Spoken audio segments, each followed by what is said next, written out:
This is Grandmaster Boris Alterman and you're watching Gambit Guide.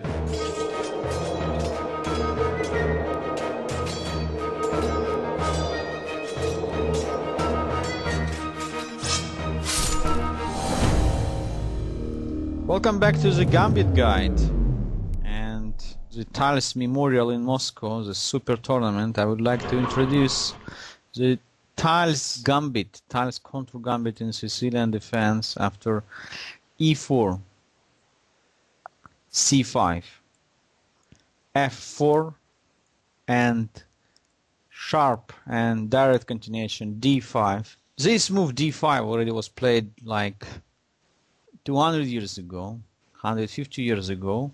So I found a few games in which after f4 black used to play d7, d5 move.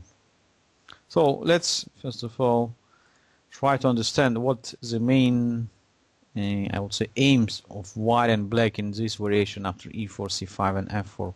White, by playing f4, taking more space and looking for the king side attack. So he's going to develop his knight to f3 later on. Then maybe bishop could go to c4. And after d3 and short castling, white just ready to explode position of black's king side after f4, f5, just bringing all his pieces on the king side. At the same time, white would like to take, I would say, more control over the e4 square.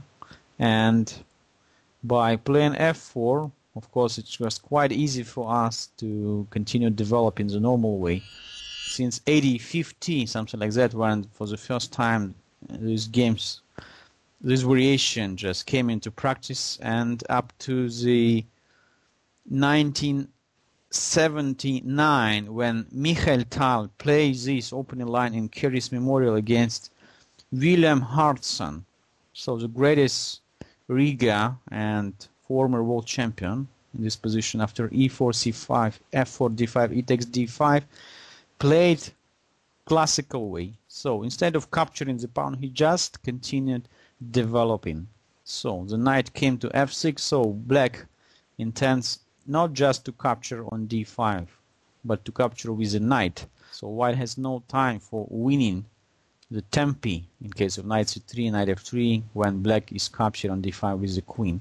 So that allows black just firmly to complete the development and to continue controlling the center square. So d5 square, the knight from b8 is coming to 6, to the most natural square. So the bishop could be fianchetting to g7, and also light square bishop is opened. So what is the drawback of this knight f6 move? The drawback that white can try and protect this pawn, let's say after c4. However, now after c4, black is ready to sacrifice it. e6, just offering this d takes e6, and after bishop takes e6, knight f3 and knight c6, we can realize that the position is quite similar to the Scotch Gambit or all different gambits we already studied, like Scandinavian Gambit, when black is having much better development of all his pieces. So minor pieces very fast coming into the game. White is having additional problem.